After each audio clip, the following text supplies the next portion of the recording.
안녕하세요. 엄마가 읽어주는 책 어밀책입니다. 오늘은 버지니아 울프의 전집을 가지고 왔는데요. 솔 출판사에서 출간한 버지니아 울프의 전집은 총 13권으로 그 중에 제1권 등대로를 읽어볼까 합니다. 먼저 작가 버지니아 울프는요, 13살이 되던 1895년에 어머니를 잃은 충격으로 처음 신경증 증세를 보인 후에 수차례 정신질환과 자살기도를 경험을 했고요. 20세기 영국 문학의 대표적인 모더니스트로서 뛰어난 작품 세계를 읽어놓은 선구적 페미니스트로 알려져 있습니다. 1907년에 브룸주버리, 남편이 된 레너드 울프 등과 함께 문화와 사회에 대한 폭넓은 주제로 모임을 가지면서 세계 현대문학에 지대한 영향을 끼칠 지성인으로 떠오릅니다. 1915년에 처녀작 출항을 간행 이후 제이콥의 방 1922년, 델러웨이 부인 1925년, 등대로 1927년, 세월 1937년 등의 소설과 페미니스트 에세이라고 할 수 있는 자기만의 방 1929년에 출간하면서 많은 평론과 에세이, 작가의 내면 풍경을 솔직하게 풀어놓은 여러 권의 일기를 남겼습니다. 울프는 그동안 남성 작가들이 전통적으로 구사해온 소설 작법에서 벗어나서 특유의 의식 흐름 기법으로 남성과 여성의 이분된 질서를 뛰어넘어 단순히 여성 해방의 차원으로는 설명이 부족한 인간 해방의 깊은 문항을 지향했습니다.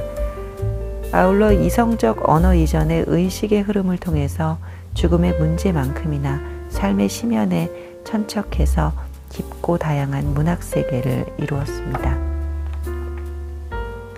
그럼 등대로를 읽어보겠습니다. 등대로, 버지니아 울프, 박희진 옮김, 솔 출판사. 울프 전집을 발간하며 왜 지금 울프인가? 1941년 3월 28일 양쪽 호주머니에 돌을 채워놓고 우주강에 투신 자살한 작가 버지니아 울프의 전집을 이역만리 한국에서 왜 지금 내놓는가? 20세기 초라면 울프에 대한 모더니스트로서의 위상 정립 작업이 필요했을 수도 있다. 또한 1980년대라면 1970년대 이후 서구에서 활발하게 진행된 페미니즘 논의와 연관시켜 페미니스트로서의 위치 설정 작업이 필요하다고 할 수도 있다. 울프는 누가 뭐래도 페미니스트다. 울프의 페미니즘은 비록 예술이라는 포장지에 곱게 쌓여있기는 하지만 나름대로 격렬한 것이다. 그럼에도 불구하고 페미니즘은 절대로 울프 문학의 진수도 아니며 전부는 더더욱 아니다. 그녀의 문학은 한마디로 말해서 인간주의 문학이다. 사랑을 설파한 문학, 이타주의를 가장 소중히 여긴 고전 중의 고전이 그녀의 문학이다. 모더니즘, 페미니즘, 사회주의와 같은 것들은 그녀가 목적지를 향해 나아가는 도중에 잠깐씩 들른 간이역에 불과하다. 궁극적인 목적지는 인본주의라는 정거장이었다. 그동안 그녀는 모더니즘의 기수라는 훤칠한 한 그루의 나무로 또는 페미니즘의 데모라는 또 한 그루의 잘생긴 나무로 우리의 관심을 지나치게 차지하여 우리가 크고도 울창한 숲과 같은 이 작가의 문학 세계를 제대로 보지 못한 경향이 없지 않았다. 이제는 바야흐로 이 깊은 숲을 조망할 때가 온 것으로 믿는다. 지금 우리가 울프를 다시 읽어야 하는 이유가 여기에 있다.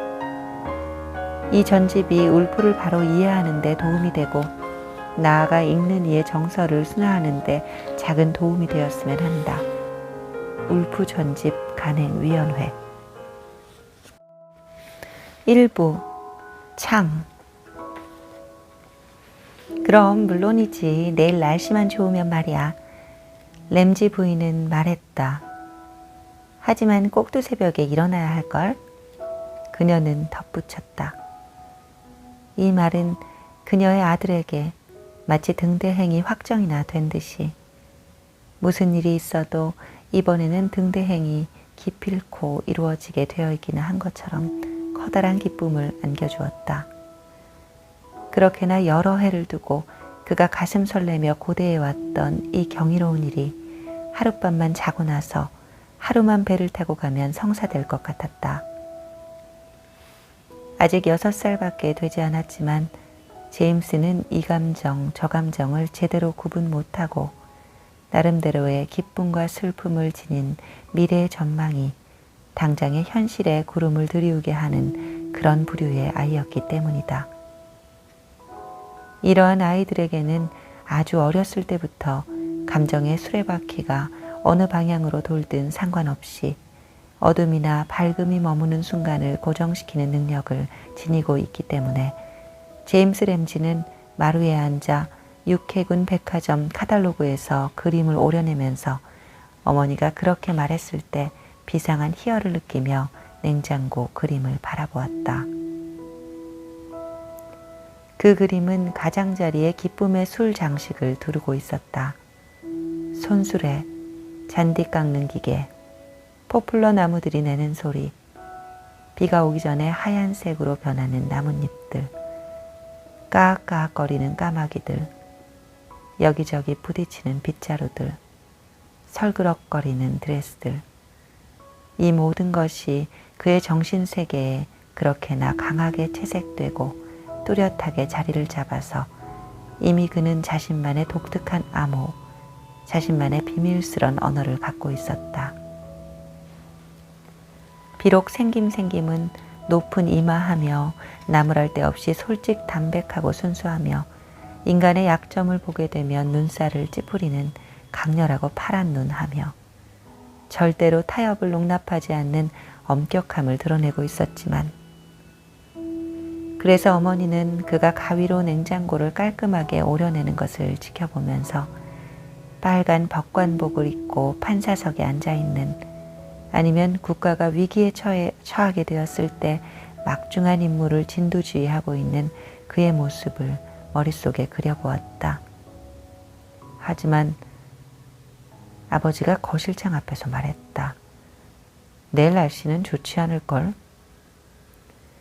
만약에 가까이에 도끼나 부직갱이, 아버지의 가슴에 구멍을 내어 죽일 수 있는 물체가 있었더라면 거기서 당장 제임스는 그것이 무엇이든 상관하지 않고 움켜잡았을 것이다. 램지 씨의 존재는 그 자체로 자식들의 마음속에 이처럼 격렬한 감정을 불러일으켰다. 지금과 같이 칼처럼 깡마르고 칼날처럼 편협한 그가 비꼬는 듯이 희죽이 웃고 서 있을 때 특히 그러했다. 아들을 실망시키고 자기보다 모든 면에서만 10,000배는 더 나은 아내를, 적어도 제임스는 그렇게 생각했다. 비웃을 뿐만 아니라 자신의 판단 정확성에 은밀한 자만을 느끼며 서 있을 때 그러했다. 그가 말한 것은 옳았다. 그의 말은 항상 옳았다. 그는 거짓을 모르는 사람이었다. 사실을 왜곡하는 적도 없었다. 그 어떤 인간의 기쁨이나 편의를 위해서 완곡한 표현을 쓰는 법이 없었다. 자기 자식들에게는 더욱 가차 없었다.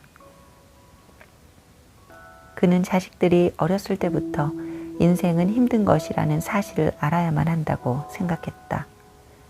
즉, 현실은 냉혹한 것이라는 것, 그리고 그 환상의 땅으로의 여행, 그곳에서 우리의 가장 찬란한 희망들은 좌절되고 우리의 연약한 배들은 암흑 속에서 침몰되는데 여기서 램지 씨는 허리를 펴서 작고 파란 눈을 들어 수평선을 바라다 보곤 했다. 그 여행을 위해서는 무엇보다도 용기와 진리, 인내심이 필요하다는 사실을 알아야만 한다는 것이다. 하지만 날씨는 좋아질지도 몰라요. 날씨가 좋을 것 같은데요. 조바심이 나서 부인은 짜고 있던 붉은 빛이 감도는 갈색 양말을 약간 비틀면서 말했다. 만약 오늘 밤 이 양말을 끝내면 마침내 그들이 등대에 가게 되면 이 양말을 등대지기 아들에게 줄 것이었다. 등대지기 아들은 결핵성 좌골관절염을 앓고 있었다. 양말만 갖다 주는 것이 아니라 해묵은 잡지꾸러미, 그리고 약간의 담배, 사실상 절실하게 필요하지는 않으면서 방만 늘어놓는 것이면 무엇이나 이 불쌍한 사람들에게 갖다 줄 것이었다. 온종일 할 일 없이 앉아서 램프나 닦고 램프 심지를 가다듬거나 아니면 손바닥만한 채소밭이나 일구는 일을 하며 지내는 이들을 기쁘게 해줄 수 있는 것들이라면 무엇이라도 갖다 주어야만 했다.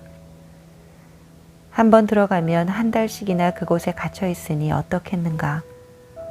더욱이 폭풍우가 몰아치는 계절에는 한 달이 넘도록 정구장만한 크기의 바위 위에 갇혀 있어야 하니 더욱더 한심할 것이라고 그녀는 생각하곤 했다. 편지나 신문도 못 받고 사람도 못 만나고, 만약에 기혼자라면 아내도 못 보고 애들이 아프지나 하는지, 넘어져서 다리나 팔을 부러뜨리지는 않았는지 안부도 모르고, 매번 변함없이 지겹게 파도가 치고, 그러고 나서는 무시무시한 폭풍우가 몰려오고, 창문은 물보라로 뒤덮이고, 새들이 램프에 부딪히고, 건물 전체가 흔들리고 바다로 떨어져 나갈까 두려워서 문 밖으로 코를 내밀 수조차 없다면, 네가 그런 처지에 있다면 어떻겠는가? 그녀는 물었다. 특히 딸들에게 그런 질문을 던졌다. 즉, 위로가 될 물건이라면 어떤 것이라도 그들에게 가지고 가야 한다고 그녀는 어조를 바꾸어서 덧붙여 말했다. 풍향이 정서인데, 무신론자 텐슬리가 앙상한 손가락들을 펼쳐서 바람이 그 사이로 지나가게 하면서 말했다. 그는 램지 씨와 테라스에 앉아서 저녁 산책을 하는 중이었다. 바람은 등대에 가기에는 가장 나쁜 쪽에서 불고 있었던 것이다. 그렇다. 그가 정말 기분 나쁜 이야기를 했다는 사실을 램지 부인은 인정했다. 램지 씨가 이미 말한 날씨 얘기를 반복해서 강조하여 제임스를 더욱더 실망시킨 것은 정말 미워할 만한 일이었다. 그럼에도 불구하고 그녀는 애들이 그를 비웃는 것을 그대로 내버려 두지는 않을 것이었다. 애들은 무신론자, 꼬마 무신론자라고 그를 불렀다. 로즈도 그를 조롱했고, 프루도 그를 비웃었으며, 앤드루, 제스퍼, 로저도 그를 비난했다. 심지어는 이가 다 빠져버린 늙은 베저도 그를 물었다. 그는 식구들끼리만 있는 것이 훨씬 좋은데 멀리 헤브러디즈까지 그들을 쫓아온 110번째 젊은이였기 때문에 미워서 물었던 것이다. 말도 안 돼.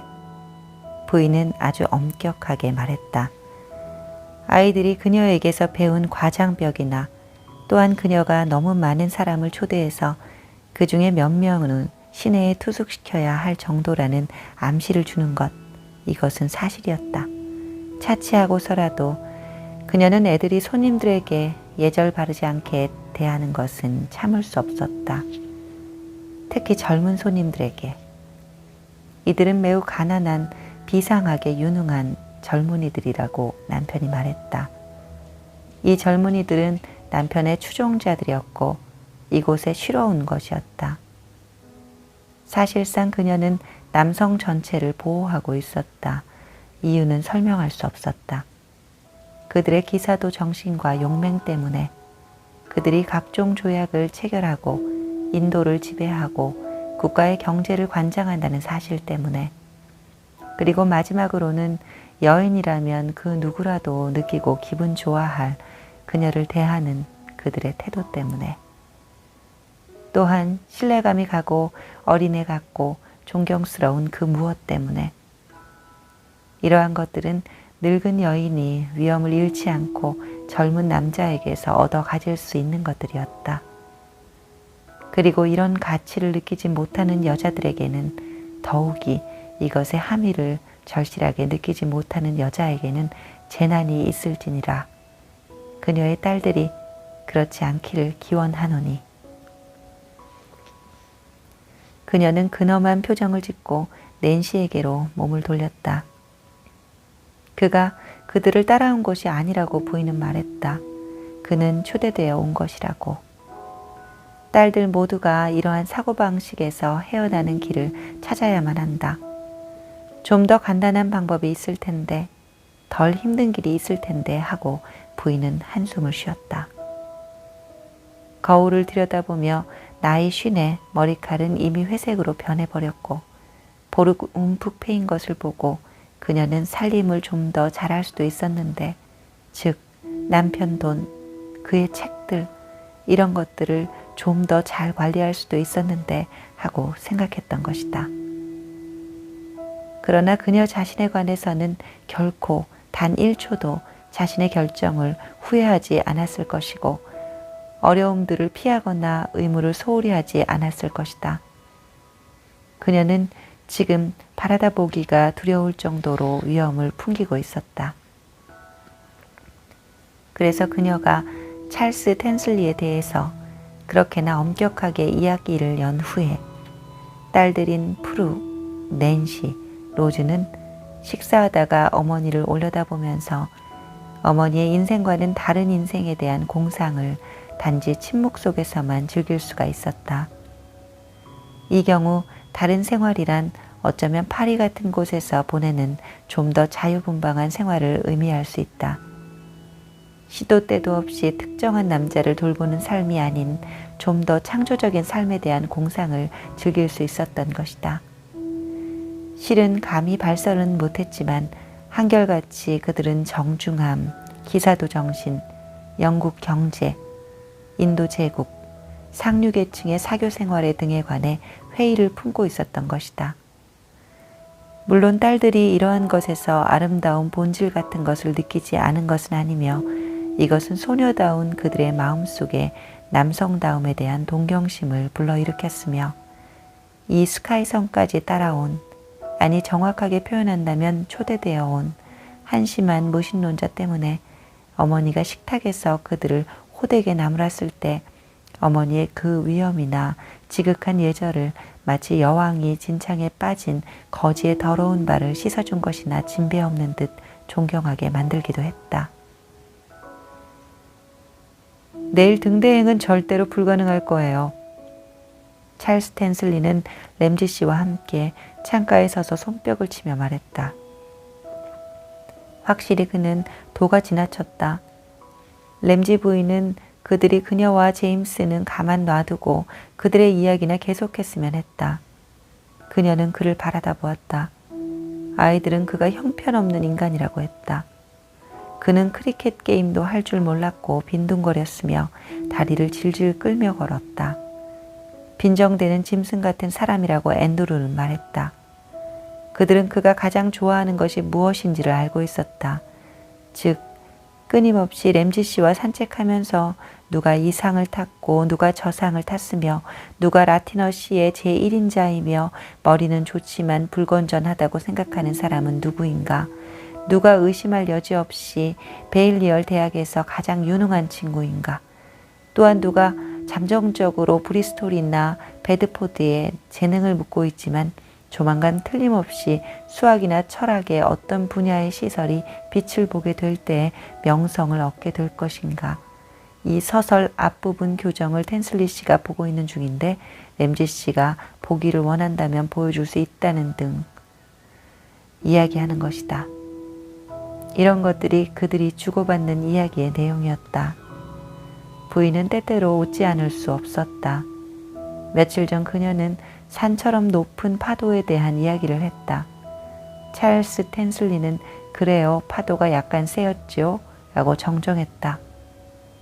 흠뻑 젖지 않으셨어요? 그녀는 물었다. 조금 젖었죠. 흠뻑 젖지는 않았어요. 텐슬리 씨는 그의 소매를 비틀어 보고 양말을 만져보면서 말했다. 그러나 그들이 싫어하는 것은 그것이 아니라고 아이들은 말했다. 그들이 싫어하는 것은 그의 얼굴이 아니었다. 그의 태도도 아니었다. 그 자신, 다시 말하자면 그의 시각이 싫었던 것이다. 그들이 흥미있는 어떤 것에 대하여 이야기를 했을 때, 즉 인물, 음악, 역사, 그 밖에 어떤 것, 심지어는 오늘 저녁 날씨가 좋으니까 바깥에 나가 있는 것이 어떻겠냐고 말하면 텐슬리는 상황을 180도 전환시켜서 자신을 돋보이게 하고 그들을 깎아내리게 만들고 나서야 직성이 풀린다는 사실이다. 그리고 그는 화랑에 가곤 하는데 그는 화랑에서 만난 사람에게 자신의 넥타이가 좋으냐고 묻는다고 그들은 말했다. 그 누가 그것을 좋아하겠냐고 로즈는 말했다. 식사만 끝나면 즉시 살금살금 램지 부부의 8명의 아들, 딸들은 그들의 침실로 자취를 감추었다.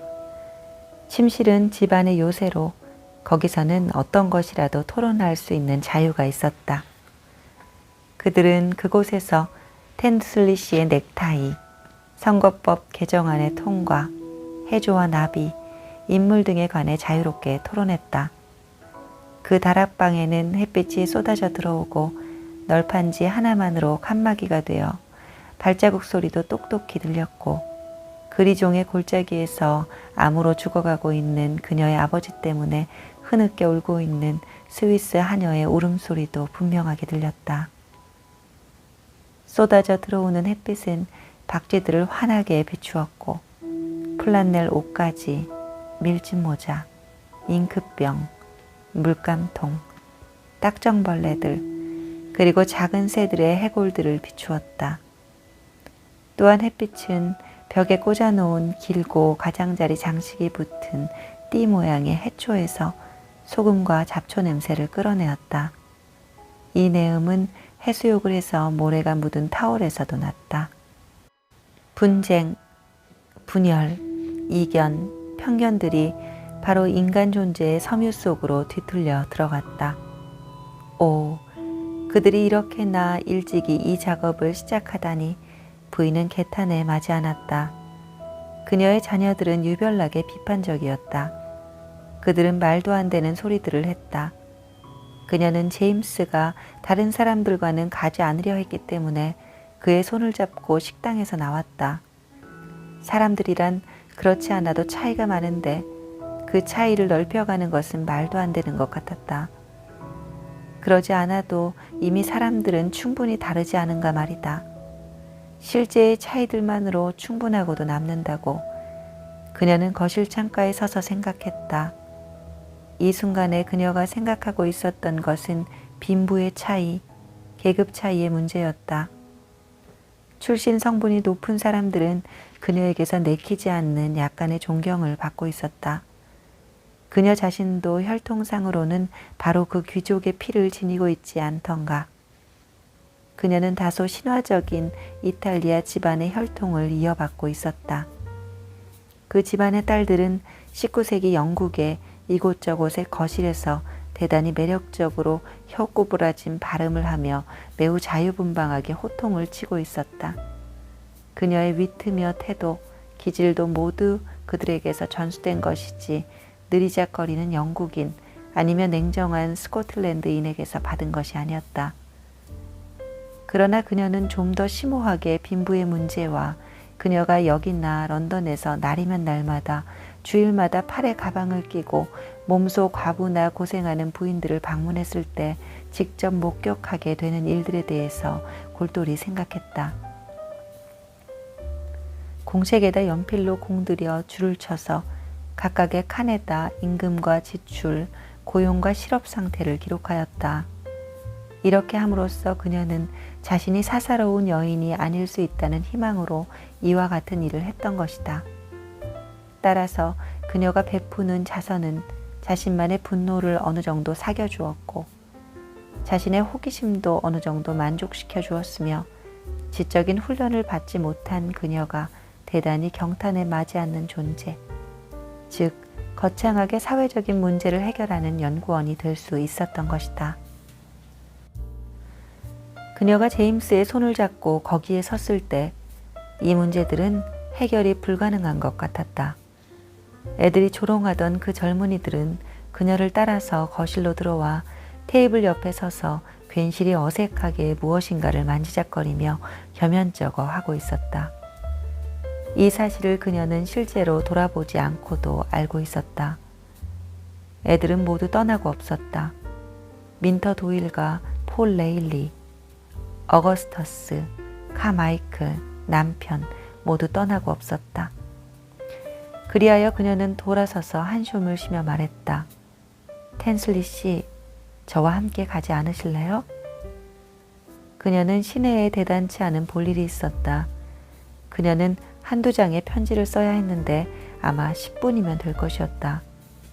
그리고 모자만 쓰면 되었다. 아니나 다를까 10분 후에 그녀는 바구니와 파라솔을 들고 다시 나타났다. 만반의 준비가 되었다는 느낌을 풍기면서, 즉 소풍 나갈 준비가 다 되었다는 감을 풍기면서. 그러나 그들이 정구장을 지날 때 그녀는 잠시 걸음을 멈추고 카마이클 씨에게 필요한 것이 있느냐고 묻지 않으면 안 되었다. 그는 노란 고양이 눈을 반쯤 뜨고 일관욕을 즐기고 있는 중이었다. 그래서 고양이 눈을 닮은 그 두 눈에는 흔들리는 나뭇가지들 혹은 지나가는 구름들이 비치는 것 같았다. 하지만 내적인 생각이나 감정은 전혀 드러나지 않았다. 텐슬리 씨와 자기가 대장정을 하고 있기 때문이라고 부인은 웃으면서 말했다. 그들은 시내에 가고 있었던 것이다. 우표 편지지 담배? 그녀는 카마이클 씨 앞에서 걸음을 멈추면서 말했다. 하지만 그는 원하는 것이 아무것도 없었다. 그는 양손으로 그의 커다란 배 위에 깍지를 끼고 있었고 마치 그가 이 감미로운 말들에 대하여 상냥하게 대답하고 싶어하는 것처럼 그녀는 매혹적이었지만 약간 신경질적이기도 했다. 눈을 껌뻑거리고 있었다. 하지만 그는 할 수 없었다. 말이 필요 없는 거대하고 자비로운 선의의 나태함이 그들 모두를 감싸 안는 회청색 비몽사몽 상태에 빠져 있었기에. 집도 세계도 이 세계 안의 사람들 모두 비몽사몽 상태에 있었다. 그는 그가 점심때 그의 술잔에 무언가를 몇 방울 넣었기 때문이었는데 애들은 그것 때문에 우유처럼 하얘야 할 콧수염과 턱수염에 선명하게 노란색 줄이 생긴 것이라고 생각했다. 필요한 것이 아무것도 없다고 그는 중얼거렸다. 길을 따라 내려가 어촌에 다다르게 되었을 때 램지 부인은 카마이클 씨는 위대한 철학자가 되어야만 했다고 말했다. 까만 파라솔을 곧바로 치켜들고 기대에 참 묘한 태도로 걸어나가며 그런데 그는 그만 불행한 결혼을 하고 말았다고 했다. 마치 모퉁이를 돌아서서 누군가를 만나기로 되어 있는 것과 같은 태도로 그녀는 그 이야기를 해나갔다. 옥스퍼드에서 어떤 여자와 연애 사건, 조기 결혼, 가난, 인도로 가게 된 일, 약간의 시를 내 생각으로는 대단히 아름답게 번역하는 일, 남학생들에게 기꺼이 페르시아어 혹은 힌디어를 가르친 일. 그러나 실제로 그것이 무슨 소용이 있겠는가? 그러고는 그들이 본 바대로 그는 잔디 위에 누워있던 것이다. 그동안 쭉 홀대되어 온 찰스는 부인이 이 이야기를 해주자 기분이 좋아졌고 마음도 달라졌다. 이리하여 찰스 텐슬리는 활기를 되찾았다. 또한 그녀가 남성 지력의 위대성을, 심지어는 그것이 퇴조하고 있을 때조차 위대하다는 사실을 말하고 또 모든 아내는 남편의 노고에 종속되어 있음을 암시했을 때 그는 그 어느 때보다도 기분이 좋아졌다. 만일 그들이 택시를 탔더라면 그가 택시 요금을 내고 싶어 했을 정도였다. 그녀의 작은 가방으로 말할 것 같으면 그가 들어주면 안 되었을까? 아니라고 그녀는 사양하였다. 그녀는 항상 그 가방은 자신이 들었다고. 사실 그녀는 그렇게 하기도 했다. 그랬다. 그녀는 그녀에게서 그것을 느꼈다. 물론 그렇다고 해서 그녀가 카마이클 씨의 부인을 탓한 것은 아니었다. 그 결혼은 충분히 나름대로 행복한 것이었다. 찰스는 많은 것을 느꼈다. 특히 설명할 수 없는 여러 가지 이유로 해서 그를 흥분시키고 그의 마음을 산란하게 만드는 어떤 느낌을 받았다. 가운을 입고 모자를 쓰고 대학 행사에 참가하여 행군하는 모습을 그녀가 보기를 바랬던 것이다. 그는 연구원이고 교수고 무엇이건 할 수 있을 것 같다고 느꼈다. 한데 그녀는 무엇을 바라보고 있는 것일까? 광고지를 붙이고 있는 남자를 바라다보고 있었다. 바람에 펄럭이는 거대한 광고지가 쫙 펴지더니 풀칠하는 붓이 지나갈 때마다 다리들, 후프들, 말들, 아름답고 매끈하며 반짝이는 붉은색, 파란색들이 모습을 드러내었다. 그 결과 벽의 절반이 공마단의 광고로 뒤덮였다. 100명의 기수, 20마리의 재주 부리는 물개, 사자, 호랑이들. 그녀는 근시였기 때문에 고개를 옆으로 길게 내밀고 광고문을 전부 읽었다. 이 도시를 방문하게 될 것이다. 그녀는 계속 읽어나갔다. 그녀는 팔 하나가 잘려나간 사람이 저렇게 사다리의 꼭다기에 올라서는 것은 대단히 위험스러운 일이라고 소리쳤다. 그의 왼팔은 2년 전 탈곡기를 가지고 작업을 하다가 잘려나갔다. 우리 모두 갑시다. 부인은 계속 걸으면서 외쳤다. 마치 그 모든 승마자들과 말들이 그녀를 어린애와도 같은 기쁨으로 충만케 해서 그녀의 연민을 망각하게 하기나 한 것처럼. 갑시다. 찰스는 그녀의 말을 되받아서 말했다. 하지만 그는 이 말을 수줍게 내뱉어서 그녀를 움츠러들게 했다. 우리 서커스 보러 갑시다. 아니다. 그는 이 말을 제대로 할 수 없었다. 뿐만 아니라 이 기분을 제대로 느낄 수도 없었다. 그런데 왜 못하는 것일까? 그녀는 의아하게 생각했다. 그러면 그에게 무엇이 잘못된 것일까? 그때 그녀는 그를 대단히 좋아했다. 형제들이 어렸을 때 어른들이 서커스 구경을 데리고 가지 않았느냐고 그녀는 물었다. 마치 바로 그가 원하는 질문을 하기라도 한 듯이 한 번도 그런 적이 없었다고 대답했다. 마치 요즘 내내 어떻게 그들이 서커스 구경을 가지 않았는가를 말하고 싶어 하기라도 했듯이. 그의 집안은 9명의 형제 자매가 있는 대가족이었는데 그의 아버지는 자기 고유의 아이디어로 열심히 일하는 사람이었다고 했다. 나의 아버지는 약종상이에요, 램지 부인. 그는 약국을 경영해요. 찰스는 13살 때부터 쭉 고학했노라고 했다. 겨울에 외투 없이 지내기도 일쑤였다고 했다. 대학에 다닐 때는 다른 사람에게 대접을 받고도 전혀 답례를 할 수 없었다. 그는 사용하는 물건마다 남보다 2배 오래 쓰지 않으면 안 되었다. 담배는 제일 싼 것, 저질의 담배. 부두에서 소형 선박의 선장들이 피는 것을 피웠다. 그는 열심히 공부했다. 매일 7시간씩 했다. 현재 하고 있는 연구의 주제는 어떤 것이 누군가에게 미친 영향이었다. 그들은 계속해서 걸었고 부인은 간간히 단어들만 주워들을 수 있을 뿐 전체의 의미는 파악하지 못했다. 논문, 연구원직, 강사직. 그녀는 볼성사나운 대학의 은어는 이해할 수 없었는데 그는 나발나발 매끄럽게도 잘도 짓거려댔다. 하지만 그녀는 이제 와서 왜 서커스 구경 가는 일이 가엾은 그녀를 단번에 무너뜨렸는가를, 그리고 왜 그가 즉시 아버지와 어머니, 형제 자매들에 관한 그 모든 이야기를 하게 되었는가를 알게 되었다고 생각했다. 이제 그녀는 애들이 더 이상 그를 놀리지 못하도록 할 것이다. 그녀는 프루에게 이 일에 관해 일려놓을 것이었다. 그녀 생각에 그는 램지가의 사람들과 서커스가 아니라 입센의 연극을 보러 갔었노라고 말하고 싶었을 것이었다. 그는 대단히 유식한 채 하는 작자였다. 정말 참아내기 힘든 지겨운 사람이었다.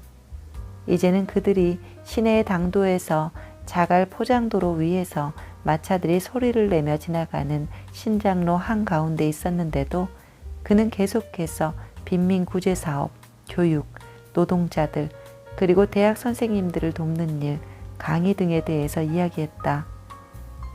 드디어 그녀는 그가 완전히 자신감을 되찾았고 서커스 충격에서 벗어났으며 이제 곧 그녀에게 속마음의 말을 하려고 있다는 사실을 알게 되었다.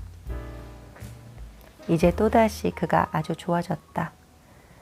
그러나 양쪽 집들의 모습이 희미해지고 있는 이곳에서 그들은 부두로 나왔고 만 전체가 그들의 앞에 펼쳐지고 파란 바다가 그녀 앞에 놓여 있었기 때문에 부인은 오, 얼마나 아름다운가 라고 외치지 않을 수 없었다. 바다 한가운데는 아스라에 보이는 근엄한 회색 등대가 있었고 오른쪽으로는 멀리 나른하게 조는 형상으로 나직이 멀어지는 초록색 모래 언덕들이 있었다. 그 언덕 위에는 꽃이 피는 야생들의 풀들이 자라고 있었는데 그것들은 항상 사람들이 살지 않는 어느 달나라로 달려가고 있는 것처럼 보였다. 그녀는 걸음을 멈추고 눈의 회색빛을 한층 더 진하게 띠면서 저것이 남편이 좋아하는 경치라고 말했다. 그녀는 잠시 멈칫했다. 화가들이 여기에 왔다고 그녀는 말했다. 정말 몇 발자국 떨어지지 않는 곳에 화가 한 사람이 서 있었다. 10명의 어린 소년들이 지켜보고 있었음에도 불구하고 파나마 모자를 쓰고 노란 구두를 신은 사람이 심각한 표정으로 그리고 몰두한 모습으로 둥근 얼굴에 심오한 만족의 빛을 보이면서 먼 곳을 바라보다가 초록이나 분홍색의 부드러운 물감 덩어리에다 붓끝을 담그고 있었다. 3년 전에 폰스포트 씨가 여기에 있었기 때문에 그림이 모두 저렇다고 부인은 말했다. 여기서 그려지지 않는 그림들이 저렇게 초록색과 회색을 띠게 되고 레몬 빛깔의 돛담배들과 해안의 분홍 옷을 입은 여인들이 그려졌다고 설명했다. 그러나 그녀는 지나갈 때 그림을 주의 깊게 흘낏 보면서 할머니들의 친구들은 고생을 많이 했다고 말했다. 우선 할머니 친구들은 그들 자신이 직접 물감을 섞고 그것들을 갈고 그러고 나서 그것들이 마르지 않도록 축축한 천으로 덮었다고 했다. 그래서 텐슬리 씨는 그 그림이 빈약하다는 사실을 자기가 이해하기를 부인이 원하고 있다고 생각했다. 그림이 빈약하다는 말이었던가? 질감이 약하다 이 말이었던가? 걸어오는 동안 내내 그는 이 이상한 감정에 영향을 받았다. 이 감정은 그녀의 가방을 들어주고 싶어 했던 정원에서부터 생긴 것이었는데 이 감정이 점점 더 그 농도가 짙어져서 시내에 당도했을 때에는 그녀에게 자기 자신에 관한 모든 것을 말하고 싶은 충동을 느끼게 되었다. 그리하여 그는 자신을 제대로 보기에 이르렀고 그가 여지껏 알아온 모든 것이 조금 이상해졌다. 그것은 대단히 이상한 일이었다. 그는 그녀가 데리고 간 지저분한 작은 집의 거실에서 그녀를 기다리고 서 있었다. 그녀는 어느 여인을 만나보기 위해 잠시 2층에 올라갔다. 그는 그녀의 빠른 걸음소리를 들었다. 명랑하게 시작했다가 낮아지는 그녀의 목소리도 들었다. 매트와 차통, 유리갓도 바라보며 바작바작 애를 태우며 기다리고 있었다. 집에 돌아갈 일을 열심히 고대하고 있었고 이번에는 꼭 그녀의 가방을 들어주리라고 다짐하고 있었다. 그때 그녀가 나오는 소리를 들었다. 문이 닫히는 소리, 창문은 반드시 열어놓고 문은 닫아야 하는 것이라고 이르는 소리, 필요한 것이 없냐고 묻는 소리가 들렸다. 그때 갑자기 그녀가 들어와서 잠시 동안 말없이 서 있었다. 마치 그녀가 2층에서는 꾸며서 행동하다가 이제 잠깐 본래의 모습으로 서 있기나 한 것처럼. 그녀는 파란 가터 훈장을 두르고 있는 빅토리아 여왕의 그림을 배경으로 하고 잠시 움직이지 않고 서 있었다. 그때 갑자기 그는 그녀가 여지껏 보아왔던 여인 중에서 가장 아름다운 여인이라는 사실을 깨달았다. 눈은 별처럼 빛나고 머리에는 베일을 쓰고 시클라멘과 야생의 바이올렛과 무슨 말도 되지 않는 생각을 그가 하고 있는 것일까? 그녀는 적어도 50은 되었을 것이다. 자녀가 자그마치 8명이나 되었다. 꽃밭을 거닐고 막 터진 봉오리들과 방금 태어난 양들을 가슴에 안고 눈은 별처럼 빛나고 머리칼은 바람에 휘날리고 그는 그녀의 가방을 들었다. 엘지 잘 있어? 부인은 말했다. 그들은 거리를 걸어 올라갔다.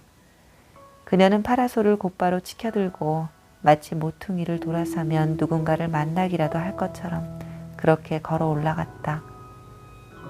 찰리 텐슬리는 생전 처음으로 비상한 자긍심을 느꼈다.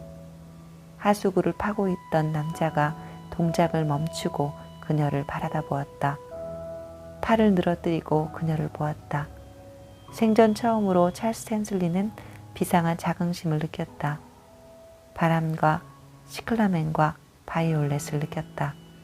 아름다운 여인과 함께 걷고 있었기 때문에 그는 그녀의 가방을 꽉 잡고 있었다.